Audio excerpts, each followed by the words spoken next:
Good evening, everyone. I want to do just a quick review of the market of the previous week. So, this is the daily chart for the NASDAQ. What I saw here in beginning of the week, we had a SMT at these lows. That is basically means that I'll show you the next image. You see how the S&P, which is ES, and the Dow making those higher lows, and the NASDAQ making the lower low. That is SMT. Manipulation is in the market, and smart money is in the process of distributing price higher. So you get this breaker on the NASDAQ, making a low here, a high there, and then you have a price swing that makes a lower low into a higher time frame PD array, which is this order block there. And what that leaves is some SMT. And this creates bullish price action when you see that breaker. When you see this high left up here, you see those lower highs. That's all liquidity that price can run up and get. And then the problem was you had more SMT at the highs. So you see how the ES makes a higher high, NASDAQ higher high, but the Dow made a lower high. So I suspected that this was fake because we had a breaker. So see this breaker and this bearish SMT was what I was focusing on before the highs.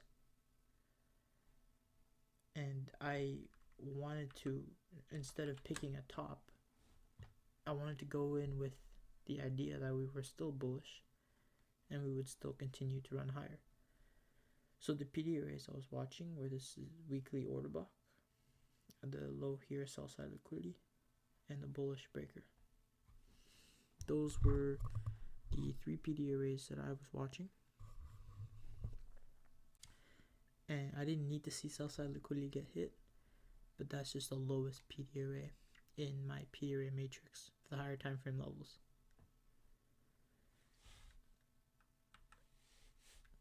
Okay. Now you have Monday, which opened up, and I just wanted to point this out. We had a really nice price action in the afternoon, as you can see. That seems to be a bit of a norm recently. For some reason, mornings haven't really been too good in the past couple of weeks. We've had London usually make huge expansions, and then the afternoon run on the morning stops. But what you see here is Asia, which consolidates, moves sideways, and then London makes a high, and late in the London session, quickly we run lower underneath new week opening gap. We retrace into London range early in the morning, and we expand one more time the 9:30 open. But after the 9:30 open, that initial volatility that sent us lower and finished off the early morning move, we don't do anything. We just chop. And what this range is there for, when you see something like this, when you see London take out the Asia high and the Asia low, and notably you see it expand in a certain direction, and you see 9:30 in the morning continue in that same direction, take out a certain amount of liquidity, you then would want to see if it's going to consolidate and chop around. That's what you would expect. And if you see that, you know that in this range there's been accumulated stops at the highs and the lows. So there's lots of liquidity at the high and low. So this area is shaded. At lunchtime, which is this dotted line that's vertical, you see price initially makes a run lower. That's a stop run. And this blue line is SMT. And you have your buy side liquidity up there.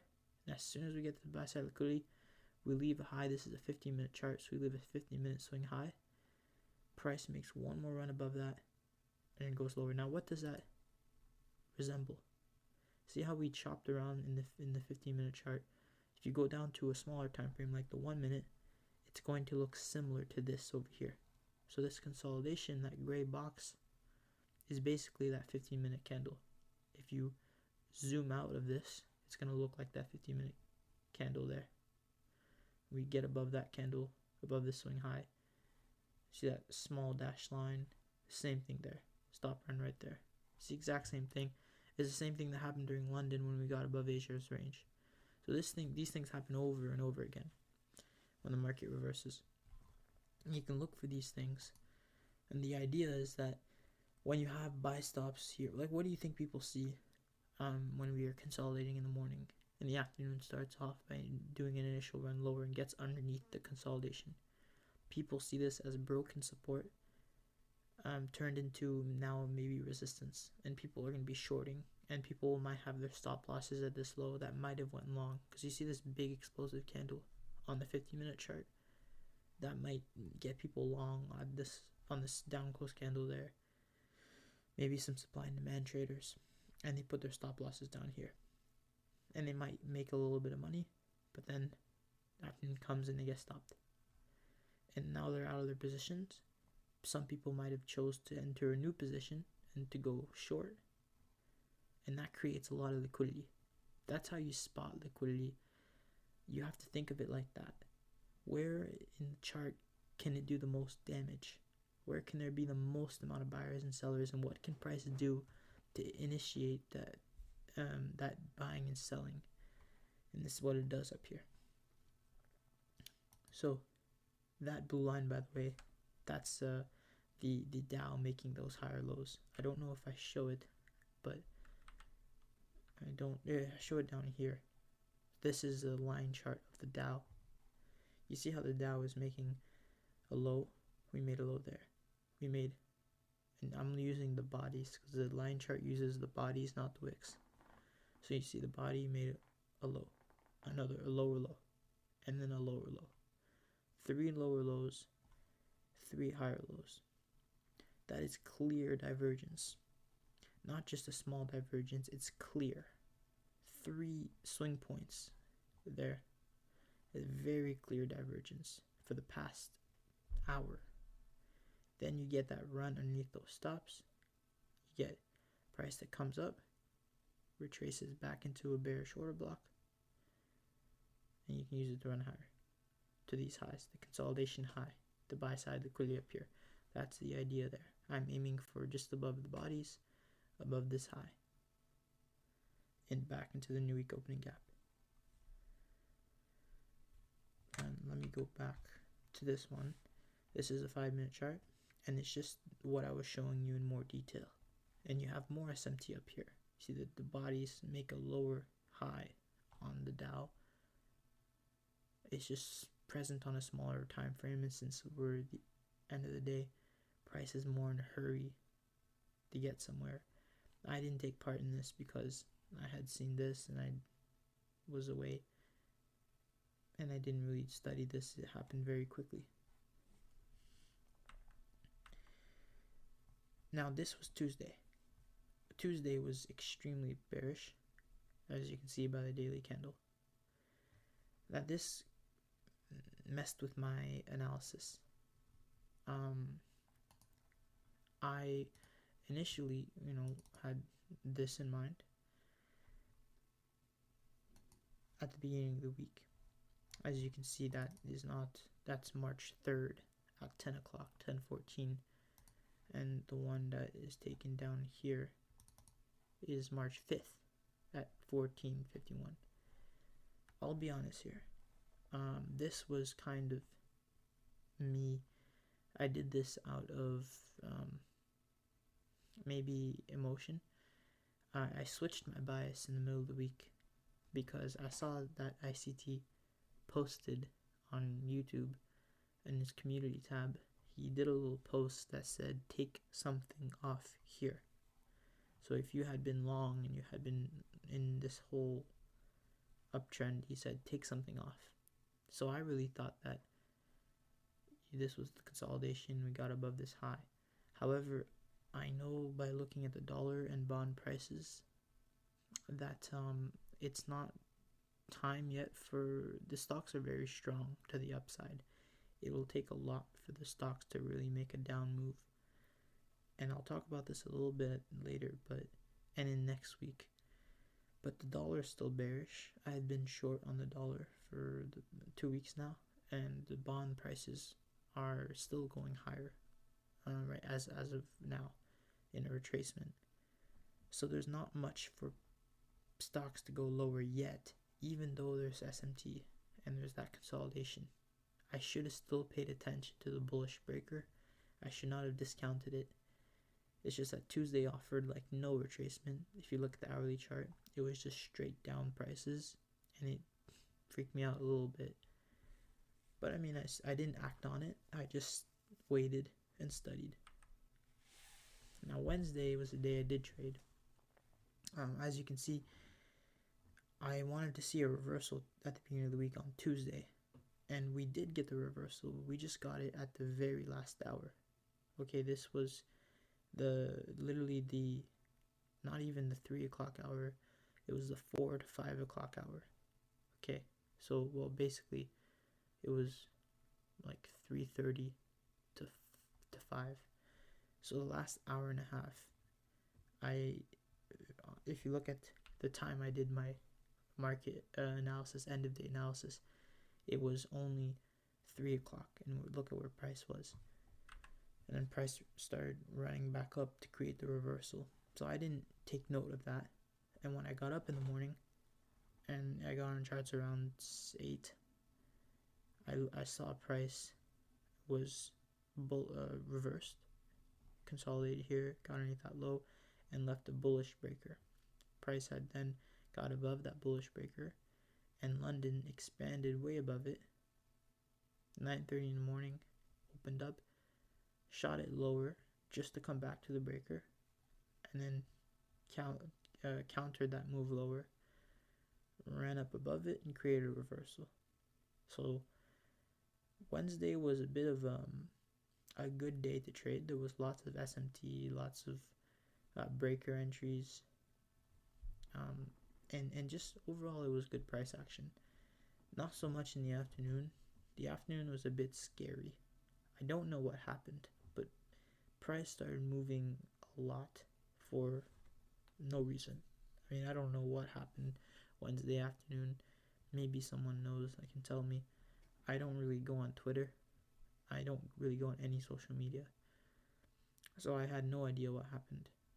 But as you can see, that huge wick there, all out of nowhere, from 1 minute to the other, price just started moving like someone dropped the bomb somewhere. Obviously not, but they were just very volatile. I don't know what happened. I'm gonna talk about that candle.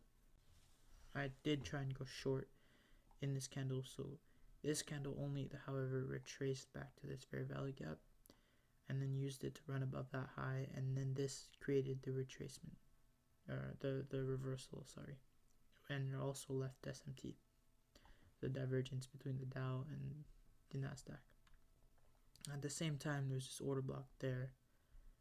You see that the order block is really, you could use this whole price range. I'm just refining it to these 3 candles.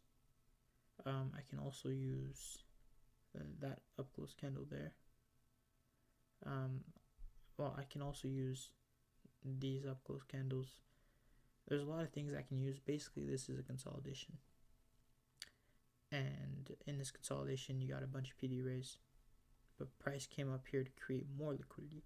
The fact that we didn't get above this is telling me that there's resistance, and what that tells me is that there's liquidity there. So price is by nature going to gravitate towards this area. So that is something for the next day.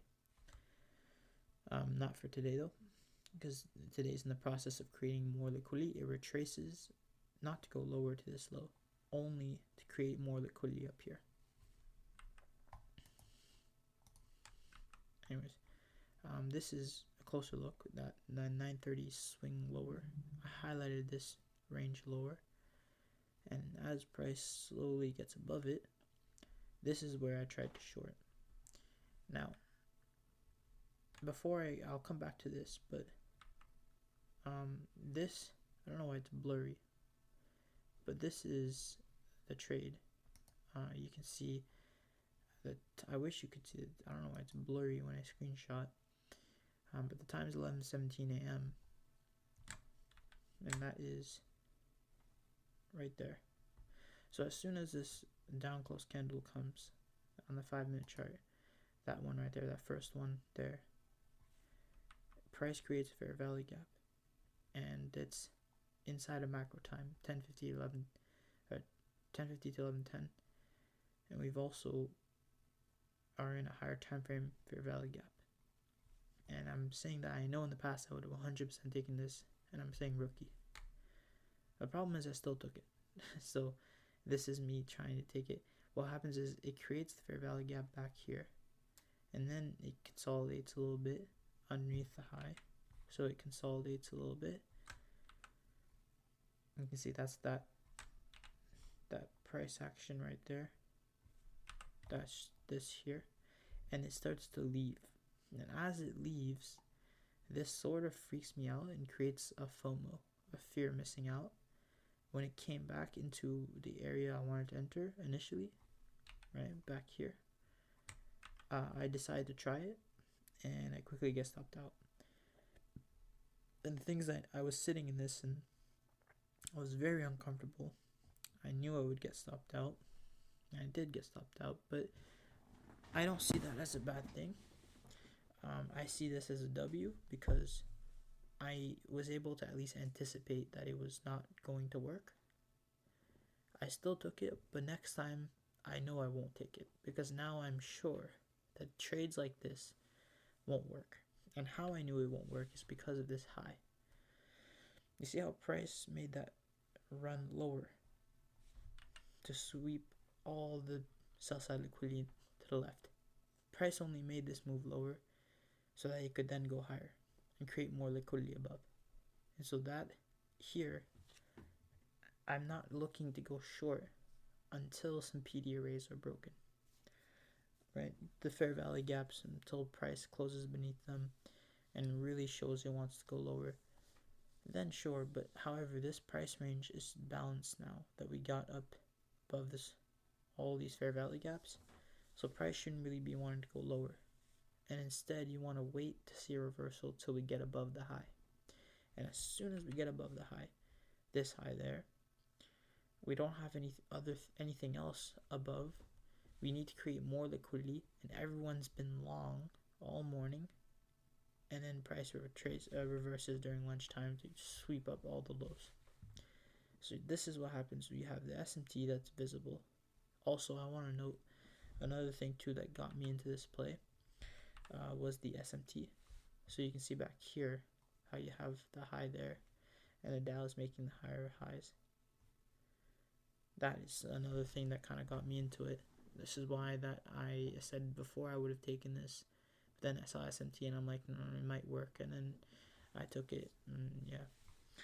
But I was still correct for going short. I mean, it happened. It just needed to wait till that high got hit. So what you see here is you see this high get placed in, right? Price gets above that high there, and then it starts to make its move lower. So initial expansion lower, price comes back to that fair value gap. That's an entry there. Down to this consolidation here. What happens is price makes that run lower. Underneath, what was this? Fair value gap high. That's that consolidation here. So it makes a run down to there. And then it comes back up into this order block. I posted a replay of this trade on my channel. Previous video, it's just a sped up version of the recording. And this is what I mean in the afternoon, how compare this looks like the 9:30 open. In fact, it looks more violent than the 9:30 open, this candle alone, which is pretty crazy. But it absolutely gets hammered lower and then doesn't really do anything for the rest of the afternoon, just slightly chops lower, doesn't get to this low. And yeah, you see how that X there, those dotted lines, that's my breaker, the run that creates the breaker. And you see SMT down here. So there's not just some quick SMT like there was back here. The SMT has been present for a very long time, and it's taking a lot for it to finally agree with each other. It really takes a while. It started to agree each other like around 12:30, 12:40. So it had been for the past almost hour in SMT. Now this is Thursday, and Thursday you have the Asia session, which consolidated, moved sideways. But what do you see here? That X there, those dotted lines, we get a run on sell side. So liquidity is taken out here. People now short. There's a new low of the day, and then price reverses, gets above this fair value gap. That could be a long in the London session. Remember what I talked about, how we have liquidity now at these highs, and we're at prices back inside this bullish breaker at around probably like 940. Yeah, 940. So we got underneath the previous day low, and then we're expanding. And Thursday was an absolute buy day. It's a monster of a buy day. I think people see price, they wake up and they see price has been a buy, and they see Tuesday has been a big sell, and they see this resistance at around 18,160. I think that people were wanting to see it around this level, 18,160, which is where the 930 was. I think people wanted to see resistance, and this is why it just continued going higher. And in the afternoon, you had a really nice price action, but in the morning, you get an initial run lower, and this is when we get above those relative equal highs back here. Okay, remember this one's at 1,180. But when you're bullish, you don't want to see price raid these highs and reverse. You want to see if price is going to break through these highs. And if it does break through the highs with speed and distance, like if it starts to close back almost the higher regular trading hours gap, you don't want to look for shorts just yet. You want to wait until a different session. And what does price do? It absolutely runs above 1,000, around 1,200, so 18,200. It blasts above that with speed, and then continues to run higher. So you're not looking for any shorts. It will sometimes retrace slightly, micro retracements to fill fair value gaps, like it did here, like it did there, and like it did over here. But other than that, this is just to get people short, to create more liquidity up here. That's all it is. If you go down to the lower time frames, that's exactly what you see. Pretend like this is this week's daily chart. You got Monday, Tuesday, Wednesday, Thursday. It's the exact same thing. Actually, before I move on, I wanted to show the Thursday afternoon. And Thursday afternoon was a market maker sell model. I keep getting these from Discord, so they're blurry, and I apologize, but I'm gonna have to fix that. Or I think it's because I have the browser. I need to download the app. But anyway, because it never used to do this before, so I'll have to fix that. But Thursday, you have finally that run on stops. Now you can say you have the same thing here at that high. However, we do have a higher time frame PD array there that's supporting us. And once you really get above this high, do you see any bearish price action? No. You don't see any 5-minute down close candle that leaves a significant fair value gap. You do up here, but that's way too high above that high. In this case here, price has created speed and distance from this high, and we're still in the same session, so there's no point in trying to entertain a reversal. But in the afternoon, however, watch how do we get speed and distance above this high. Not really, we only get really 2 candles above, and they're not big candles compared to these candles. So price instead consolidates, and as you see it consolidate above this high and start to come back to that high, that's when you can start to think about looking for shorts, and you get a 15-minute fair value gap. Price comes back to that fair value gap, and price consolidates some more, runs up above this consolidation, makes an initial move lower, comes right back up inside the 15-minute bearish fair value gap, and then leaves a nice fair value gap there. You can go short. I believe there was some earnings, and price started running nicely lower. Now, there's many different places you can get in. I did not look at this live. I was at work. I don't know what I would have done here. Honestly, what I would have probably done is I would have seen this consolidation get hit for price to make a nice move above here, and I would have looked for divergence. And I just looked for the SMT, and there was SMT since like 1050, so around here all the way to that high, that's SMT. So I would have been anticipating a reversal in the afternoon. The first place I can go short is obviously that high. Then I can wait for an order block so I can go short on this down close candle when this one closes underneath it. That up close candle retraces back into it and go short in there. I can go short in the fair value gap. Inside the fair value gap, I can look for a 1 minute stop run, which I'll be honest, I would have been looking for shorts around here.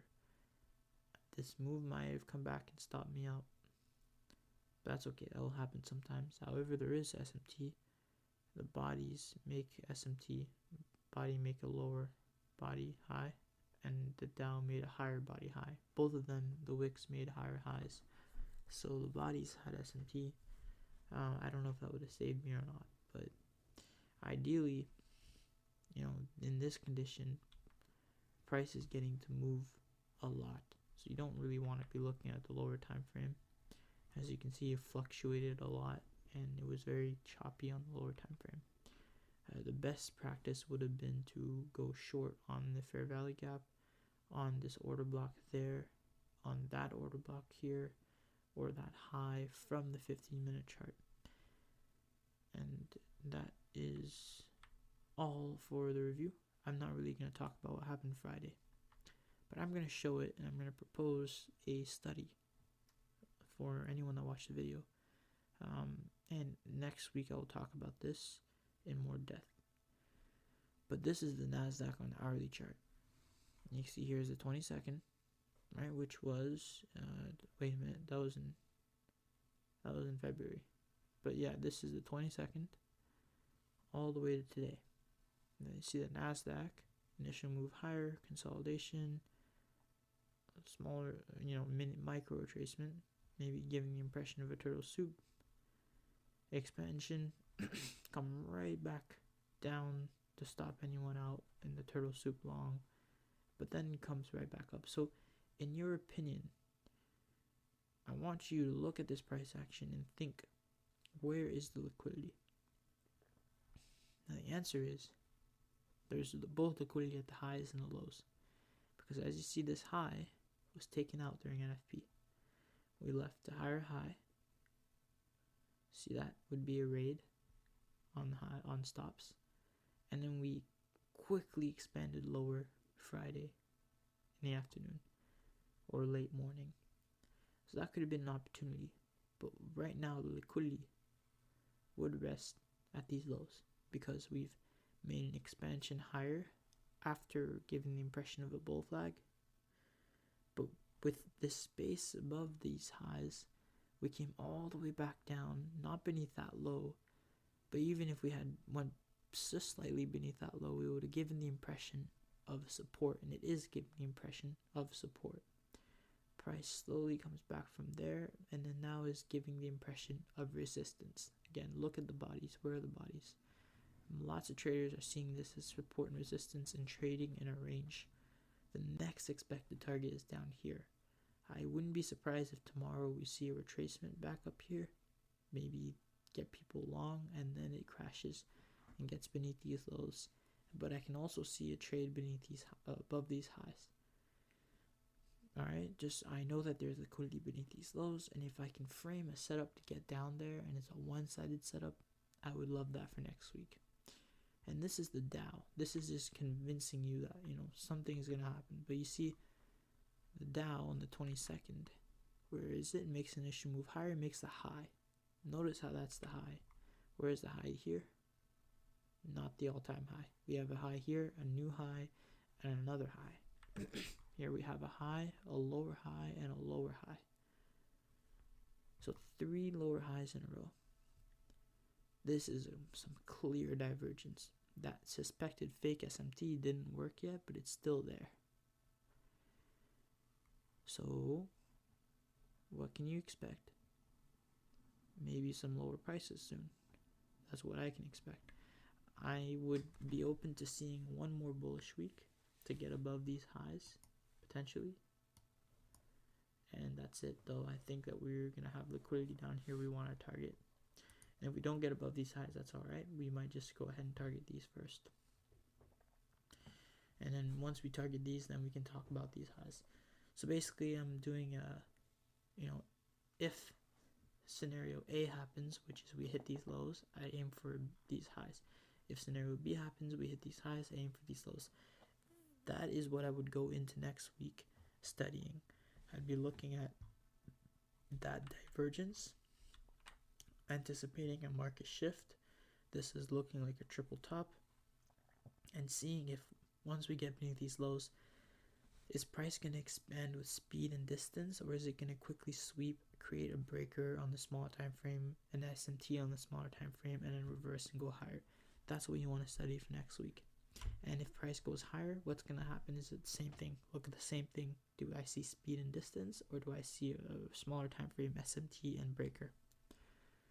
But anyways, I hope that helped some people, and that, I do these mainly so I can retain information. I find it just makes me, it's a way of backtesting. I like doing these things, and it keeps me, I guess, keeps up with my skill, keep on bettering my craft. This honestly benefits me to sit here and talk about the markets, and I'd encourage anyone to do the same. And I'd also encourage everyone to go into their own charts if they're watching, and to display each of the levels I'm showing on their own charts, because that's how you really learn, by looking at the moves I'm talking about on your own charts, not just watching my charts. And then you can start to see them on your own assets and on your own charts. And yeah. Alright. Anyways, I'm going to leave everyone here, and have a good night and a good weekend, and good luck next week. Good luck, have fun, as I say.